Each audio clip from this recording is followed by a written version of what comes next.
رفقای جانم سلام، به یکی دیگه از جذابترین ویدیوهای تاپ فور خوش اومدین.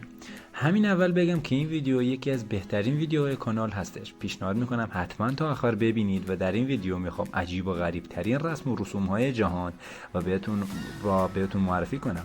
از رسم های آدمخواری گرفته تا رسم زندگی با مردگان و مطمئنم آخرین مورد باعث میشه پشماتون بریزه. پس تا آخر ویدیو با من همراه باشید.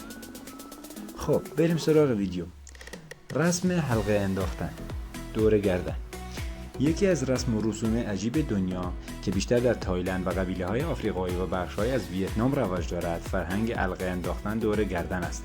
با توجه به مشاهدات و تحقیقاتی که در این زمینه شده مشخص شده که این حلقه ها به شکل فنری از سن 2 سالگی دور گردن خانم ها انداخته می شود و بعد از مدتی این حلقه باعث دراز شدن گردن می شود و در واقع از نظر مردم این قبایل دراز بودن بیش از اندازه گردن یکی از نشانه های زیبایی است.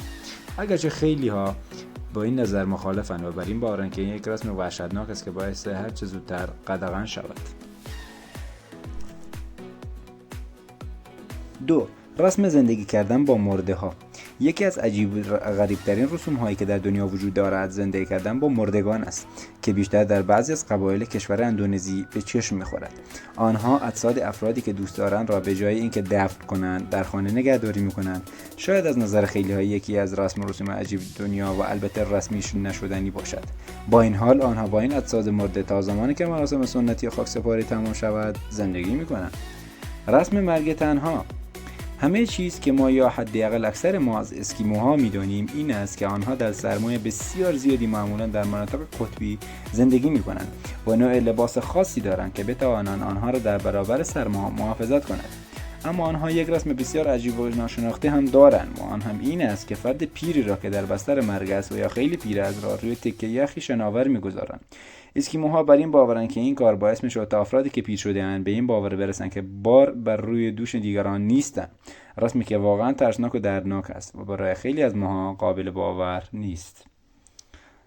رسم بریدن انگشت‌ها در کشور اندونزی قبیله‌ای به نام دنی وجود دارد که آنها غم و اندوهشان از مرگ عزیزانشان را به نوع خاص جلوه می‌دهند.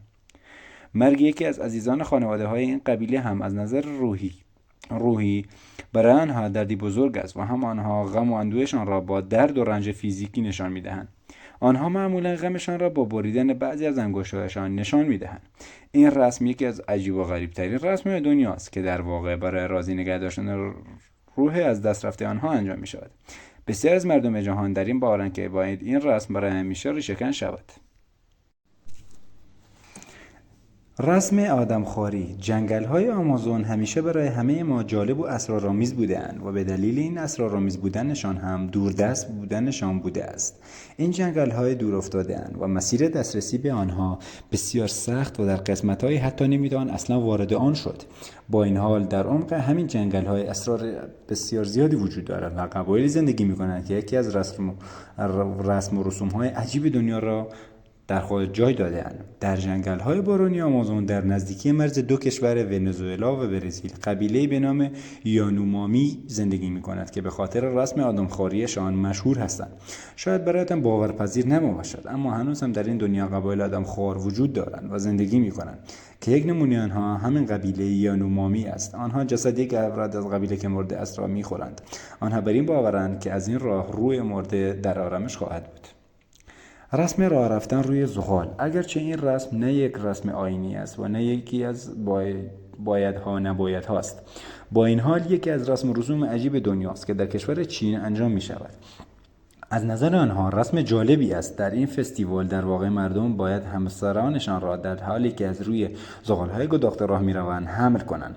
همانطور که در بالا هم گفته شد هیچ دلیل خاصی پشت آن نیست و این کار کنایه از این است که بعدها در زندگی همسران بار سنگین روی دوش نخواهند بود.